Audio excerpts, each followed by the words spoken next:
At 2:01 in the morning on January 3, 2026, a quiet but seismic event began in Caracas. American helicopters descended through clouds and fog, their engines muted against the sleeping city below.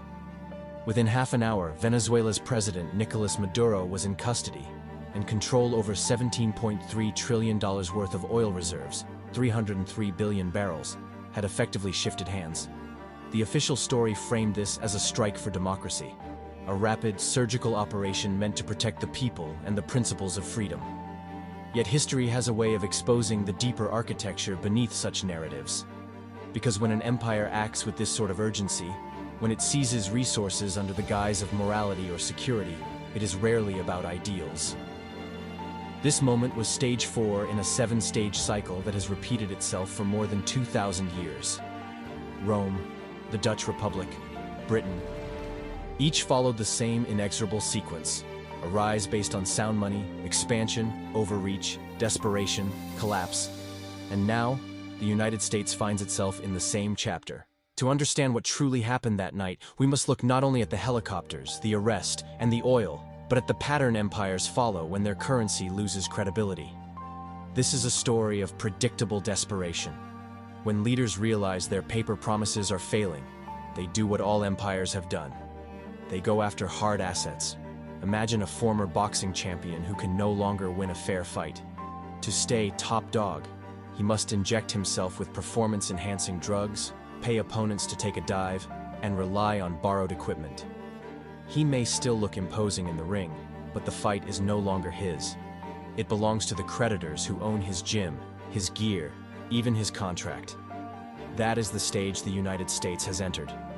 The Venezuelan operation is that fight in motion. On screen, you see the numbers. $17.3 trillion in oil, a 30-minute capture of a sitting leader, infrastructure that will cost over $200 billion to rebuild. Every detail is a data point in a mathematical sequence, a pattern older than most nations. What unfolded in Caracas was not merely a military raid. It was a symbolic and material signal. The empire is reaching for resources to hold its financial system together, even as it trembles beneath the weight of debt, obligations, and fading trust. Empires rise and fall not by chance, but by pattern.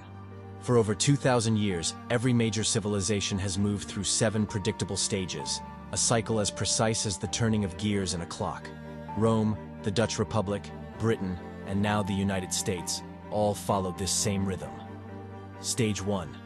Sound money. The empire begins with a currency that is real, tangible, trustworthy. Rome's silver denarius was nearly 95% pure, a foundation of trade across 3 continents. Britain's pound once reflected the industrial backbone of a nation, trusted by the world. In each case, currency created trust, and trust created power. Stage 2. Expansion and social programs. Prosperity encourages investment in roads, aqueducts, public works. Rome's roads stretched thousands of miles. Modern empires build welfare states, infrastructure, and global influence. Consumption begins to outpace production. The seeds of instability are planted in the Golden Age itself. Stage 3. Military overreach. Maintaining dominance becomes the most expensive activity a nation can pursue. Trade routes must be protected, allies maintained, fleets extended. Rome's legions patrolled distant borders. Britain's navy circled the globe. Costs rise faster than revenue, and governments face a fateful choice: taxation that stirs unrest, or subtle currency debasement. Stage 4. Resource seizure. Here, empires realize that currency is losing credibility. Assets like oil, gold, strategic infrastructure become the collateral of survival. The Venezuelan operation is a textbook example. The empire reaching out to secure real resources when its promises no longer suffice. Stage 5. Loss of confidence. Inflation surges. People notice that their savings shrink and prices soar. Rome's denarius fell to a fraction of its silver content. Merchants refused coins. Barter returned. Britain in 1967 devalued its pound by 14% overnight. Citizens and markets alike lose trust in the currency. Stage 6. Fiscal dominance. Debt grows beyond control. Interest payments dictate policy. For Rome, This meant armies unpaid or underpaid. For modern America, 38.5 trillion in national debt and 1 trillion in annual interest. Raising rates collapses the system. Lowering them destroys purchasing power. There is no escape. Stage 7. Reset. Hyperinflation, currency collapse, societal fracture. Rome replaced the denarius with the gold solidus, saving the Eastern Empire, but the West disintegrated. Britain's pound never fully regained reserve status. Modern investors understand this. Wealth stored in failing currencies evaporates, while wealth in hard assets, gold, silver, energy, survives. To grasp these stages, imagine a grand ship powered by silver. As the vessel grows, the fuel is diluted, first slightly, then dangerously, then fatally. Eventually, the ship cannot steer against the waves, passengers abandon ship, and a new vessel must be built. Empires, like that ship, follow the same inexorable rules. History is not theory, it is sequence, and the sequence is unfolding before our eyes. All empires begin with money that carries trust. Currency must have substance, something tangible, something the world believes in. Rome built its empire on the silver denarius, nearly 95% pure, trusted from Britain to Egypt. Merchants traded across 3 continents with confidence. Trade flowed, commerce thrived, and Rome's power solidified. The Dutch Republic followed a similar path. The guilder, backed by precious metals and rigorous bookkeeping, became the trusted currency of global trade in the 17th century. Amsterdam thrived, and the Dutch East India Company could finance fleets that dominated the seas.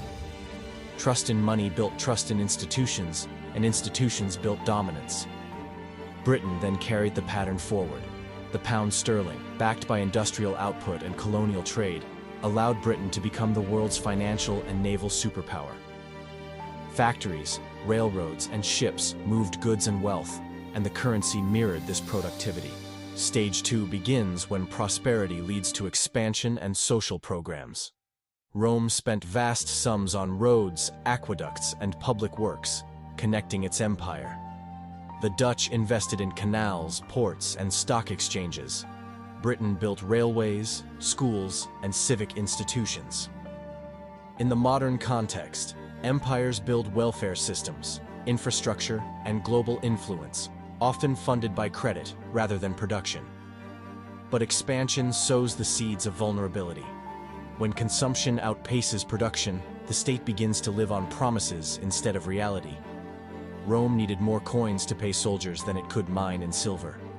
Britain relied on trade and colonial revenue to fund global military commitments.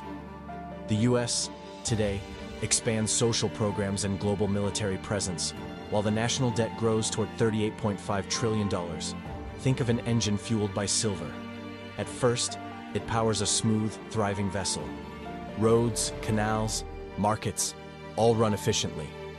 But as the vessel grows larger, more fuel is needed, and soon, production cannot keep up. The engine slows. The empire faces a choice: expand responsibly or dilute the currency. Rome diluted silver. Britain managed colonies. Today, the US reaches for hard assets, such as Venezuela's oil, when faith in currency falters. Expansion and sound money are the backbone of empires, but together, they create a predictable tension. Prosperity makes empires confident, and confidence leads to ambitious spending. History shows that no empire escapes this stage. It is inevitable. It is stage 1 flowing into stage 2, the golden age before the trap closes. Stage 3 is where prosperity collides with ambition.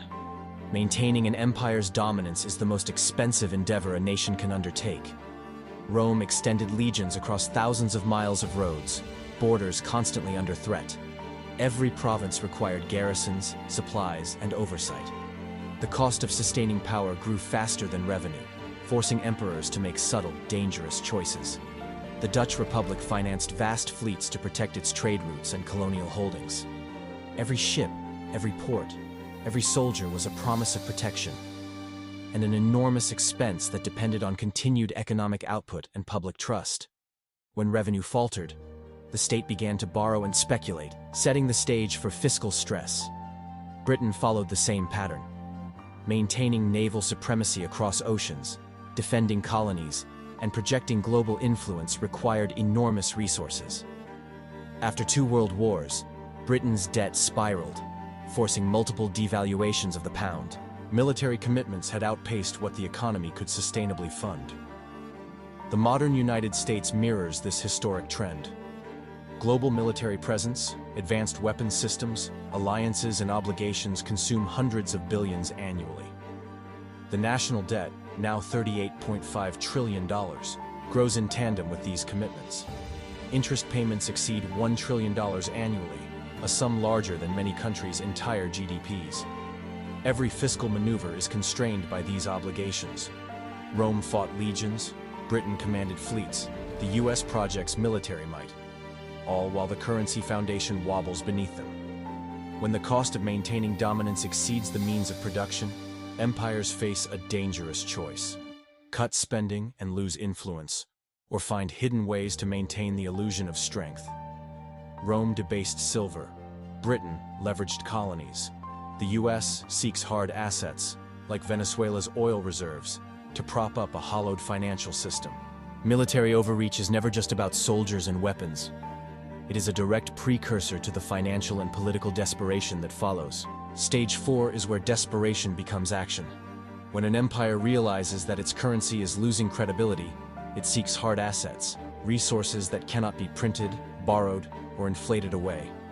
On January 3, 2026, the United States executed such an operation in Venezuela. Helicopters touched down in the capital at 2:01 a.m., and within 30 minutes, President Maduro was in custody. The official narrative framed this as a democratic intervention, yet beneath the surface lies a more calculated reality. $17.3 trillion in oil reserves, a staggering quantity of energy, collateral, and leverage, had effectively changed hands. The operation was a textbook example of Stage 4, acquiring tangible assets to support a financial system whose foundations are weakening. But there is more. Analysts suggest this was not simply about US national interest.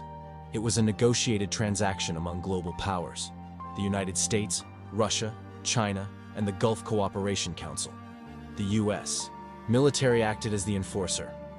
Capital and long-term control rested with the GCC, whose oil production costs are as low as $2 to $10 per barrel, enabling them to operate at a loss and dominate assets in the coming decade. The appearance of power is maintained, but the real fight is about survival, paying creditors, preserving influence, and securing the tangible wealth that will endure when paper promises fail. Historically, Rome and Britain faced similar pressures. Rome's emperors, faced with overextended legions and shrinking silver mines, sought conquest and tribute to sustain the empire. Britain, struggling with global military commitments and post-war debt, leveraged colonies and resources. Today, the US reaches for oil, infrastructure, and strategic minerals, repeating the pattern seen across centuries. The costs are staggering. Rebuilding Venezuela's infrastructure will exceed $200 billion, far beyond what American companies can profitably fund. Instead, US firms act as service providers, while sovereign wealth from the GCC takes effective control. This is not conquest for glory, it is the management of an empire in decline, ensuring that even as its currency falters, its leverage and collateral remain intact. Stage 4 is a turning point. It signals a system under strain, a currency under siege, and a global pattern repeating itself. The empire is reaching for what it can still control, tangible, hard, and enduring, as the foundations of trust begin to crack. Stage 5 begins when the cracks in the empire become visible. Inflation no longer exists only in financial reports. It hits grocery stores, gas stations, and utility bills. Savings erode, wages stagnate, and confidence in currency evaporates. Rome reached this point by the mid-3rd century. The denarius, once 95% silver, contained less than 0.5%. Merchants refused it, barter returned, and the economy fractured. Britain faced a similar reality in 1967. After 2 world wars, debt pressures forced the pound to devalue 14% overnight. Citizens and markets alike recognized that the empire's promises could no longer be trusted. Stage 5 is not just economic, it is psychological. People sense instability, flee wealth centers, diversify assets, and seek safety beyond traditional systems. In 2025 alone, 142,000 millionaires relocated internationally, the largest voluntary wealth migration in history. Stage 6, fiscal dominance, follows naturally. Debt grows so large that interest payments dictate monetary policy. In Rome, emperors struggled to pay legions and civil administrators, forcing further debasement. In Britain, post-war debt consumed fiscal choices. Today, the United States faces $38.5 trillion in national debt, with annual interest crossing $1 trillion. Raising rates to fight inflation risks default. Keeping rates low erodes the dollar's purchasing power. There is no free choice. The debt controls the empire. This stage is often called the hospice care of empires. Temporary measures, seizing foreign resources, injecting liquidity, raising interest rates, slow the collapse, but do not prevent it. Wealth stored in the currency of a failing empire begins to vanish, while wealth in tangible, hard assets, gold, silver, strategic resources, endures. Stage 5 and 6 are warning signs. They mark the tipping point, the moment when perception and reality begin to diverge irreversibly. Stage 7 is the inevitable reset. It is the moment when currency collapses, society fractures, and the wealth stored in promises evaporates. Rome replaced the denarius with the gold solidus around 312 AD. The Eastern Empire survived for centuries, but the West had already been hollowed out by debasement and economic collapse. Britain, after successive devaluations, lost its position as the world's reserve currency, leaving a vacuum of trust and influence. Today, the US faces a similar crossroads. With the dollar's share of global reserves dropping from 71% to 59%, the warning signs are clear. Hyperinflation, currency depreciation, and the erosion of confidence threaten the financial system. Wealth stored in paper and digital promises can vanish almost overnight. Meanwhile, hard assets, gold, silver, energy, strategic resources, hold value and become the refuge of those prepared. The Venezuelan operation was not an isolated military maneuver. It was a symptom of Stage 4 reaching its conclusion, securing tangible resources as the empire's currency falters. The wealth transfer is ongoing. Investors, nations, and individuals who recognize the cycle are moving into hard assets, diversifying, and acquiring essential skills that cannot be devalued. Those who ignore the lessons of Rome, Britain, and the historical sequence may find themselves unprepared when the reset arrives. Think again of the empire as a former boxing champion who can no longer win a fair fight. To appear dominant, he must rely on borrowed strength, injections, and managed outcomes. He fights not for himself, but to satisfy creditors who own the gym, the equipment, and even the contracts.